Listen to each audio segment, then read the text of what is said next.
Breaking Motihari Kotwa में भीषण सड़क दुर्घटना। बेकाबू ट्रक चालक ने कई बाइक को रौंदा। घटना में बाइक सवार 5 व्यक्ति की हुई है मौत, 1 दर्जन है जख्मी। घटना से आक्रोशित हैं ग्रामीण। सूचना पर दीपू मोड़ के पास पहुंची है कोटवा पुलिस। देगे पूरा वीडियो।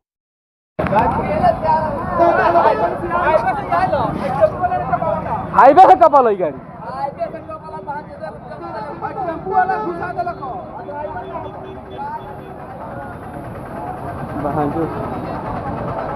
वो गाड़ी बाप रे बाप रे बाप रे बाप।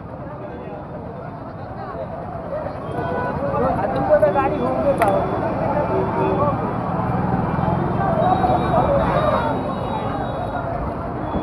बाप